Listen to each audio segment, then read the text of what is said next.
ngalingan ni Marcos Jr. Sino ito si Marcos Jr.? Yung bangag. Yung bangag, presidente na bangag, no? Anyway, ito po, ipakita natin muli para ito si Gatchalian, ito si Joel Villanueva, itong Senate President na bata-bata ni Marcos, magpakinggan nila. At dapat i-contest nila. Kung hindi totoo itong sinasabi ni Ungab, di sampahan nyo ng kaso, which is nonsense. So ito, pakinggan natin itong Gatchalian. Kaibigan ko ito si Gatchalian. Anong pinagdadaldal nito? Na hindi daw blanco. Bakit? Nabasa mo ba? O ngayon ka na lang nagdidepensa, pero noong pirmahan doon sa floor, hindi mo pa nabasa, pumirma ka. Sabi ko, maghintay, baka may tumulong sa atin na, di ba? Pero wala eh. Kaya, yun, hindi ko alam saan siya na naghagilap ng pera para makaalis sila.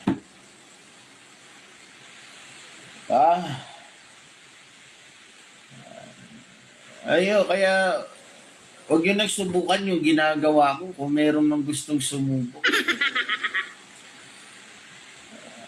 Mahirap kung maging katulad ko na lumalaban para sa bayan. Baka ito na ang huling video na kung sana'y pag-uusapan natin siya. Sapagkat merong mas mahalaga at mas maiging bagay ang dapat niyang pagtuunan ng pansin mula sa araw na ito. Laka.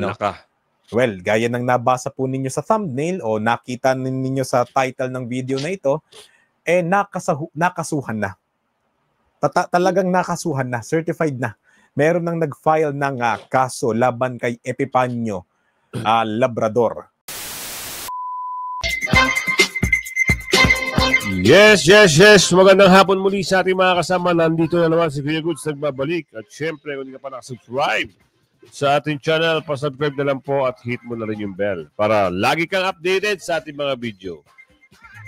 VP Sara tagumpay sa ebidensyang blank BICAM report nilabas na. At mga kasama ito, abangan nyo yung kilala nyo si Epipanyo Labrador, naglasing at hindi ko mawari kung talagang nasisiraan na ng loob o kasi naglasing na at yung asawa daw po ay takot na dahil sa mga natatanggap na mensahe ng mga pinagmumura niya. Kasi hindi lang naman yung pinuno ang minura niya, buong religious group, yung member, pinagmumura nito. Ngayon, ewan ko kung ano nangyari. Baka talagang iba na ho yung mga binibitawang salita patungkol sa kanya. Kasi, ang nangyari kasi dito mga kasama, mabibigat yung paratang niya eh. Wala siyang mga ebidensya na may pakita na magpapatunay na ginawa nga ito ng isang religious group o yung pinuno. Ang dami niyang sinabi. Kaya ito, abangan nyo sa dulo ng ating video ha. Para malaman natin kung ano yung pahayag niya, bakit siya nagngangaw-ngaw at nag-iiyak na. O ito ha. Pero ito ha, kay BP Sara tayo. Matagal na kasing sinabi ni Vice President Sara Duterte ang tungkol dito sa budget. And she was telling us the truth all along. Ngayon natin mas naunawaan at napatunayan pagkatapos nating makita ang nangyari sa 2025 national budget. Heto yung sinasabi niya dati na isa sa pinakamabigat na dahilan kung bakit siya nag-resign as DepEd Secretary. Hindi talaga nagsisinungaling ang ebidensya. Ito ang katibayan na pirmadong Bicameral Conference Committee report na officially received by the House Bills and Index Services on December 11, 2024. And it contains 13 pages with 28 blank items. Isa lamang itong patunay na ang final Bicameral Conference Committee report full of blank spaces ay pirmado, na-ratified at na-submit as an enrolled bill. Did Senate President Cheese Escudero lie in his press con about the omnibus motion of BICAM report? Sinabi niya na nakalagay daw sa BICAM report na otorisado ang Committee on Appropriations and Finance na mag-correct, magpuno, maglagay dahil posible na may nakaligtaan doon. Magpuno at maglagay ng ng amounts? What is he insinuating? Sa omnibus motion, hindi ganitong nakalagay. It clearly states the following. Number 1, the technical staff of the House Committee on Appropriations and the Senate Committee on Finance are authorized to effect corrections of typographical, grammatical, and printing errors, as well as necessary adjustments such as performance indicators and section number of general and special provisions as a consequence of the amendments. So Ito, yung mga sinasabi dito, taliwas doon sa sinasabi kung sino yung keso. Mahilig magsinungaling di umano. Ibig sabihin, kahit na nahuli na alam na ng taong bayan, ipagtatanggi pa rin talaga. Gagawa pa rin ng lusot. Hindi sila magkaila rito. Ito na yun, nilabas na eh. May pirma, ayon pa sa omnibus, yun ay tama. Ano yung tama? Na hindi dapat ganun. Bakit na rin pinagsasabi mo, keso?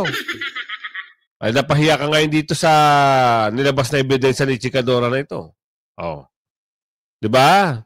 Tuloy. Authorization are limited only sa typographical, grammatical, and printing errors and adjustments sa performance indicators, section number of the provisions.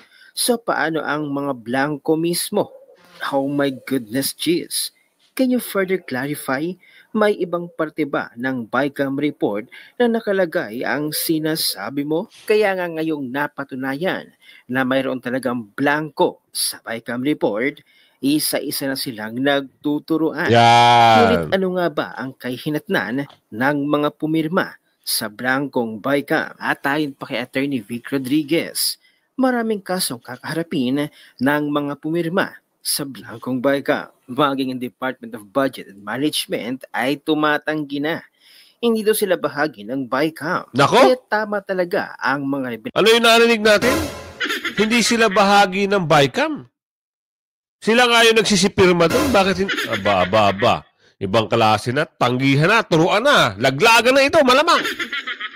Tuloy. Lasyon noon ni Vice President Sara na may mga kumukontrol talaga sa pera at budget ng taong bayan. Narito ang comment of reaction ni Mr. Will Talker. Panoorin natin. Hindi po kami part ng BICAM. Hindi po kami part. Nakakatawa talaga. Di ba? Nagtuturoan na kayo. Di ba? Nagtuturoan na kayo. Sino ba ang nag-fill in the blanks? Alam niyo mga lods,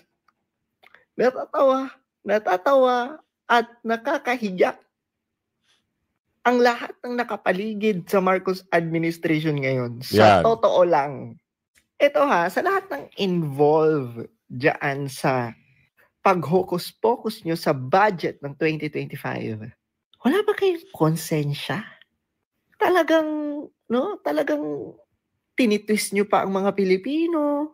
Nilalaro-laro nyo lang ang mga Pilipino. Diba? Pinapabukha nyong tanga ang mga Pilipino. Pero sa totoo lang, tayong mga Pilipino, diba? Kitang-kita na natin ang karakas na nangyayari ngayon. Totoo yan. Tapos ngayon, pag na-corner sila, napansin ang kabulastugan nila. Diba? Napansin ang kapalpakan nila. Nanunuro na sila. Naku, wag kayo. Ganyan yung nangyayari ngayon, Real Talker, brother. Ganyan. Dahil sa kagustuhan nilang pagtakpan, ilan sila ang nagsabi na wala daw anomalya. Legal daw. Pero, nung naglabasan na itong mga kongresista na akala mo ay nagpapanggap sila na sila ay parang binatikos din nila Pero ang totohanan nito ay sumasabay lang sila sa agos. Nagpapabango ika nga. Kilala nyo ba yun? Yung mga kaliwa. Diba? Nagpatunay din sila na may blanco. Alam nyo naman, Baka sakaling makalusot yung mga kaliwa kanan, sasabay sila sa agos. Ang problema, hindi na sila makakuha ng boto. Diba? Ganon din ang sabi ng isang magaling na senador. Baka ano lang yan. Sasabay lang sa agos yan para makakuha simpatsya ng taong bayan. Kunwari, bumaligtad na, pero hindi. Eto, anong mangyayari? Sino makakasuhan? Alamin natin kung may makakasuhan. At alamin natin kung sino-sino talaga yung tumbok dito. Bakit sila nagdi-deny na dito na hindi sila part ng Bicam. Wow! Kwento nyo na lang yan sa mga unggoy, baka pagpaniniwalaan pa kayo. Pero sa aming mga naniniwala kay Tatay Digong at kay Bibi Sara, naku po. Huwag nyo na kwento sa amin yan dahil pagtatawa na lang namin kayo. Tuloy. Yung manununo kayo sa punso. Yeah. But unfortunately, Ayan ay sinasabi natin. Sumasabay sa agos. Baka makakuha ng boto. Kilala nyo ba yan? Bakit nung una hindi mo siniwalat? Nung nilabas na ni Kong Sid, saka kay sumausaw sa issue. Tuloy. 12 blanks pertaining to amounts for agriculture-related programs, activities, and projects in the bicameral committee conference report that we received on December 11, 2025, which means we ratified something that actually has no specific amounts for very important projects. Diba? Diba? Galing na yan mismo kay Raul. Maraming mga blanco na niratify nyo. So, marami ng mga nagsasabi na may mga blanco. Marami na, brother. Talagang pag-usap-usapan na yan eh. Tapos lilihis nila, ICC, papasok na, nakapasok na. Subukan nyo nga eh. Ang tagal. Diba? Ang tagal. Iniintay na nga ng ating kababayan kung kailan dadakpin si Tatay Digong. Talagang nag-aabang na rin sila. Asan ba? Baka hindi kayo makapunta sa bahay ni Tatay Digong. Kung sino man yung aaresto. Sabi ni Aling Imelda rito. Pag-usapan natin, si Iparas. Kilala nyo ba si Iparas? Meron siyang ibabahagi sa atin kung paano niya bigyan ng banat itong si Bonget. Tuloy na natin to. So, napag-usapan natin yung ni-reveal ni Ungab. Yan. Authentic document. Pero itong mga nakinabang na mga senador, kasi alam ko, kasama yan sila sa sharing the fruits of the Bicam, ay sasalita tungkol sa pinagtatanggol nila yung expose ni Congressman Ungab at kinakampihan nila yung kasinungalingan ni Marcos Jr. Sino ito si Marcos Jr.? Yung Bangag. Yung Bangag, presidente na Bangag, no? Anyway, ito po, ipakita natin muli para ito si Gatchalian, ito si Joel Villanueva, itong Senate President na bata-bata ni Marcos, magpakinggan nila. At dapat i-contest nila. Kung hindi totoo itong sinasabi ni Ungab, di sampahan nyo ng kaso, for misrepresentation or for whatever. Kasinungalingan. Perjury. Sampahan nyo. Pero, pakita nyo na yung papeles na yung sinabi ni Ungab ay hindi totoo at hindi authentic. Pero asa na prueba nyo? Okay. So, pakita muna natin uli, mga kababayan, yung in-expose ni Ungab na Bicam report. Ni Congressman Ungab, yung Bicam report, na pirmado na ng mga senador, pirmado na ng mga congressmen, at wala pong, hindi po kumpleto, may mga blanco. Ito po, pakinggan natin si former Congressman Ungab. Kung isa-isahin natin, I think 13 pages pa yung nakita ko na blanco at saka paki-names and program applications. At saka may nakita rin akong observation. Yan, Sa page SP11 of the Bicam report, it says that the Agricultural and Fisheries Modernization Program of 146,335,937,000. Klaro yun sa BICAM report. However, pagdating sa GAA, General Appropriations Act, ang lumabas na figure is only 126,728,221,000. Ang ibig sabihin, merong discrepancy. So, paano nagka-discrepancy? So, with all these findings, makikita natin na defective yung BICAM report at bakit tinirmahan ng members. So, the House and the Senate ratified defective. Ito, liliwanagin lang natin ha. Baka mamaya meron kayo nabalitaan na pumirma si Senator Bongo. Hindi ho pumipirma si Senator Bongo dito sa BICAM. Wala ho siyang pinipirmahan. Kasi pag-aaralan muna niya yan, yung BICAM na yan, bago siya pumirma. Pinapakalat na nakapirma daw si Senator Bongo. Aba, hindi ho pumirma si Senator Bongo rito ha. Yung mga nagpapakalat, mababait kayo. Pati ba naman si Senator Bongo, naku po. Sabagay, madumi talaga ang politika dito sa bansa. Kaya kahit hindi pumirma yung tao, ang ginagawa ng issue. Ganun lang kasimple. Pero ang paniniwala natin at alam ko, hindi ho pumirma si Senator Bongo rito. Tingnan natin Report. In other words, apektado yung ating GAA. Very clear po. Pero itong mga sinungaling ng mga senador, trying to cover up, yan. ginugulo yung issue. Di ba? They are talking about something which is nonsense. So ito, pakinggan natin itong Gatchalian. Kaibigan ko ito si Gatchalian. Anong pinagdadaldal nito? Na hindi daw blanco. Bakit? Nabasa mo ba? O ngayon ka na lang nagdidepensa, pero noong pirmahan doon sa floor, hindi mo pa nabasa, pumirma ka, pikit mata. Pakinggan natin ito si Gatchalian.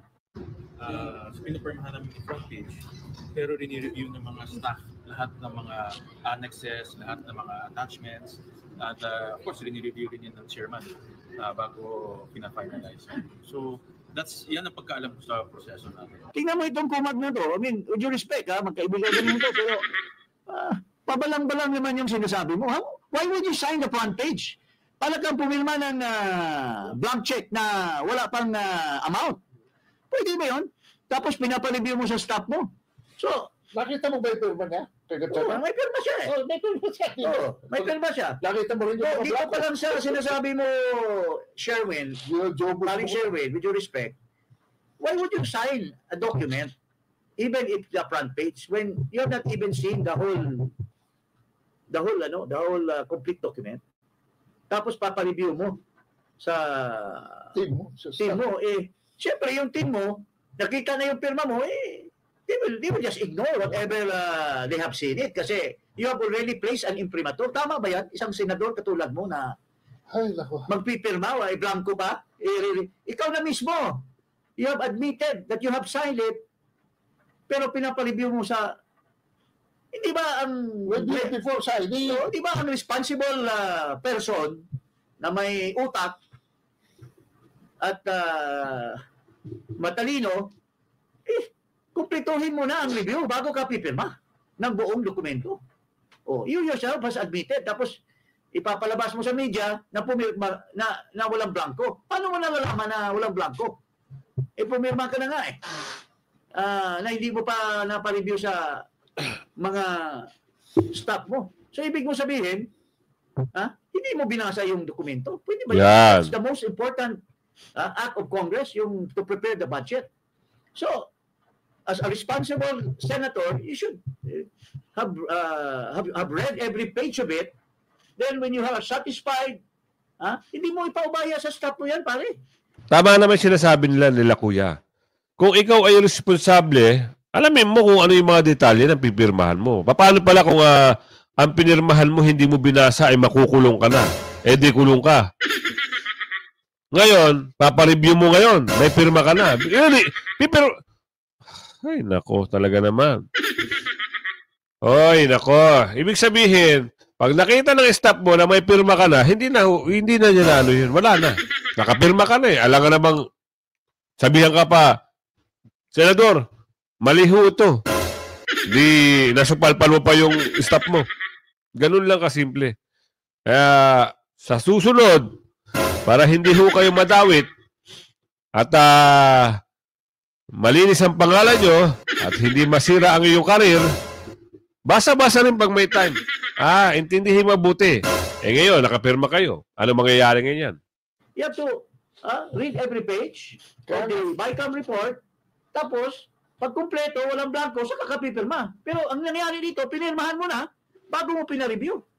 Are you a responsible senator, sir?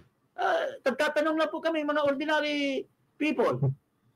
And yet you appear as if you have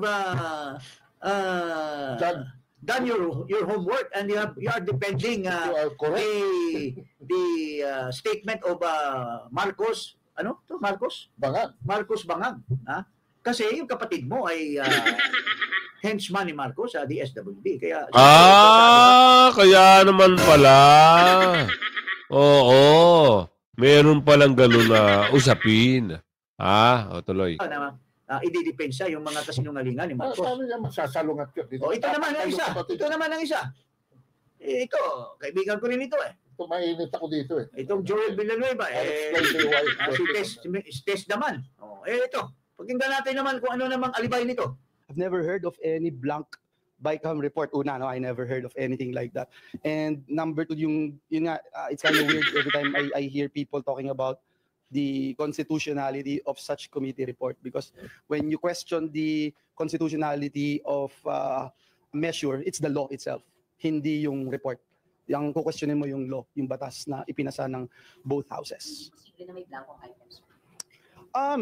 Hindi ko nakita whatsoever. Wala akong sagana ng aking pagkakaalam, wala akong nakita. Lalo na when we were signing it, I was concerned of the Senate reports. As I mentioned earlier, there are about 255,000 items. So may mga lump sum pa rin para sa akin. Since time immemorial, I've been calling to break it down para mas makita natin. So kung meron mang lump sum, ibig sabihin, maaari o posible na merong isang item doon, meron lang total, pero hindi alam saan dadalhin. Something like that. Ako? Si Kuya, pumirma din, hindi alam. Talagang siguro, baka yung pirma ay minadali, hindi nagbasa. Hindi natin masisisi, baka gusto talaga nila. Sabi ni Aling Ledesma. Diba? Mapunta tayo dito. Bakit umiiyak ito si Kuya? Tingnan natin. Kuya, ano na bang problema? Bakit nagngangaw ka na? Kahapon kaya natakot yung asawa ko kasi may nag-message sa cellphone ko. Buti nga. Na na-trace na nila dito. Na-trace na nila. Alam na nila yung lugar ko, yung area ko. Ano ko, kasi nagpasa sila na mapa. Alam niyo yung apps, pinakita sa akin yung sa messenger yung area ko na talagang totoong nakita na niya. Kaya yung asawa ko gustong umalis. Sabi ko, maghintay, baka may tumulong sa atin na, di ba? Pero wala Kaya, yun, hindi ko alam saan siya na naghagilap ng pera para makaalis sila.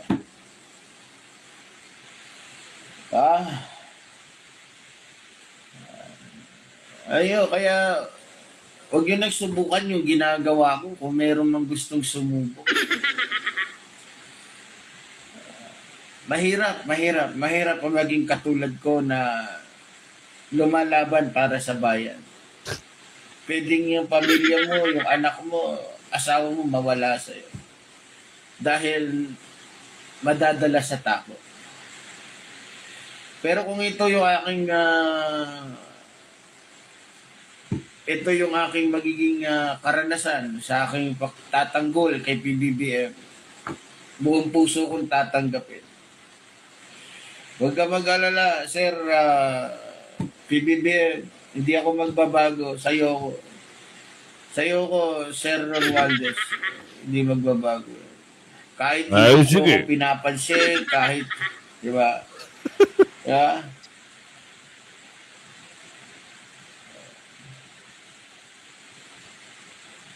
Pare. Kaya mga kababayan, bukas abangan niyo ako. Saan? Walang nagbigay. Nang ano? Walang nagbigay. Ng ano? Walang nagbigay ng tulong sa akin doon sa kahit hindi magbigay si PBBM, si Sir Romualdez, tuloy tayo, tuloy. At kung ito ay pagsubok para sa akin, go.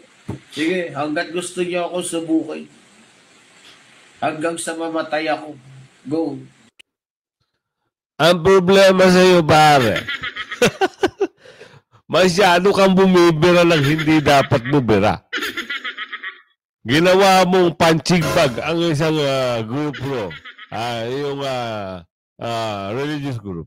Pati yung namumuno, pinagmumura mo. Kung ano-ano, mga sinasabi mo.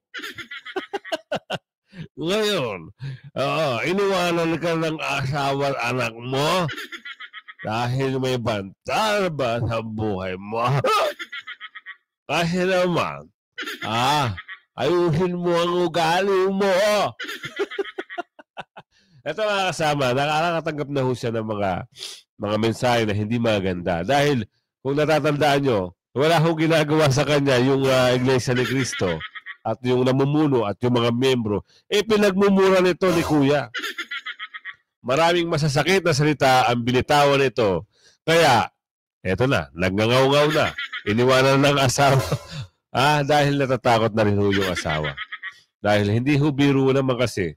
Alam nyo, okay lang, ikritiko mo ang isang namumuno o isang opisyalis ng bansa. Huwag mo lang mumurahin at huwag ka mag-iimbento ng mga bagay-bagay na hindi kaaya-aya. Lalong-lalo na pag mumurahin mo, hindi ho tama. Huwag ka magmumura dahil ibang usapan na ang pagmumura. Kritiko mo. Sabihin mo na, hindi magaling mamuno. Diba? Ganun lang kasimple. Ayaw ng taong bayan sa'yo dahil merong anomalya nangyayari. Pero yung gagamitan mo ng mga salita na hindi dapat, sorry ka na lang, kuya. Kaya ito, panoorin nyo mga kasama. Nagpahayag na rin po. Ito ho ay pagkawari natin dito kay kuya ay isang miyembro ng isang INC. Kung totoo po, akong nagkakamali ako, i-correct nyo lang po ako. Ito kuya, kwento natin sa kanila. Ano yung natanggap na balita nito ni Epipanyo Labrador? Tungkol dito kay Epipanyo, pero baka lang naman, baka ito na ang huling video na kung sana'y pag-uusapan natin siya. Sapagkat merong mas mahalaga at mas maiging bagay ang dapat niyang pagtuunan ng pansin mula sa araw na ito. Laka. Well, gaya ng nabasa po ninyo sa thumbnail o nakita ninyo sa title ng video na ito, nakasuhan na. Talagang nakasuhan na, certified na. Meron nang nag-file ng kaso laban kay Epipanyo Labrador. Hindi niya raw tunay na pangalan niya, hindi natin alam. Ayoko na magsabi sa inyo ng mga bagay na alam niyo yun, nakukuha lang natin kung saan-saan. Pero dun sa ikinaso, doon sa pagpa-file ng case, malamang sa malabang, nandun yung talagang pangalan niya. Ngayon, yung Philippine tour na inaabangan na nating lahat na gagawin itong si Epipanyo, titignan natin. Kasi itong nakausap ko po kasi nag-file ng kaso. Yan. Kahapon lamang. Nakausap ko po sila. Kagabi po. Nakausap ko po sila sa call. Kinontak ko po agad sila. Pero ang bilin po ay hindi muna natin ilalabas ang mga detalye. Hindi muna natin maging yung pagkakakilanlan ng mga taong nag-file ng case laban dito kay Epipanyo, hindi muna natin ilalantad. Pero meron akong ipapakita sa inyong litrato. Ito'y wala namang pagkakakilanlan ng kapatid natin, pero tignan ninyo kung gaano kakapal. Ayan, bababaan ko lang po yung brightness. Kapal niya, Epipanyo. Nakikita mo yan. Alaka. Ang kapal niyan. Epipanyo. Ang daming pahina. Nako. Grabe. Saan ka kaya pupulutin? Sa tapang mo. Lahat ng binitawan mong salita nakalagay dyan sa kopya na yan. Ayan kasi, iba yung mga birahe mo eh. Hindi ganun. Huwag ganun. O ngayon, nag-iiyak-iyak ka ngayon. Sorry na lang. Oo. Sorry na lang. Yan na lang masasabi natin. Pasensya ka na. Dahil yung salita mo, yung mga binitawan mo salita, ay may katapat na papel. Ito na, tuloy. Diba? Yan ang dokumento ng mag-file ang ating mga kapatid sa isang dako pa lang yan, ha? Oh. Ganyan nakakapal ang haharaping dokumento ni Epipanyo Labrador sa kanyang pinaggagawa. Ngayon, batay sa nabalitaan namin, marami na rin, may mga dako na rin naghahanda pa na mga kapatid natin para sa pagsasampa pa ng kaso dyan kay Epipanyo Labrador. Kasi nga, talagang yung ginawa niya, hindi natin kumbaga, matake Napakasakit sa damdamin namin. Sabi nga ni Kajen, pati ng Canelson, yurakan mo na. Yurakan na ninyo ang pagkatao namin. Insultuhin na ninyo yung pagkatao namin. Lalo na kami, syempre kaming mga content creator, talagang sanay na sanay po kami sa pagbabash ng mga tao, lalo na kung hindi naman nila matanggap ang katotohanan at yung katwiran na ipinapahayag po namin sa aming channel ay hindi pumapanig sa sarili nilang gusto at pinaniniwalaan. Yun nga, sabi rin ng Canelson, yung di naman tinitindigan namin, i-bash nyo na po kami, yurakan nyo na kami, insultuhin nyo na kami, wag lang yung tao na iginagalang po namin. Tama. Tignan nyo yung exact na pahayag ng Kajen at Canelson sa saganang mamamayan na ito ay ang amin din namang katwiran po. Pakinggan po natin. Ay, naku, mabuti wala natapakan pa ako na may kalawag. Doon nakatapak ng Ito yung, na may kalawag. Yung kinikwento ni Kajen yung tungkol dito kay Epipanyo. Ang mas magandang pag-usapan at i-discuss ay yung may mga punto. Ayun, yung katwiran, diba? Yung katwiran. Pagsasabi ng mga walang katuturan, hindi mo na dapat nasagutin yun. Ako lang kasi, Nelson, alam mo naman tayo, no? Tayo nga, ang ating binabanggit, tayo aglahiin na tayo ng gusto mo tapak-tapakan nyo, dapurakin nyo na po kami dalawa ni Nelson Huwag lang yung taong ginagalang at nire-respeto namin. Dahil kapag ginagawa nyo po yan, sumusulak ang dugo sa dibdib namin. Totoo yan. Kaya mga kasama, ito, masaya na, happy na tayo. Ito si Par. Para.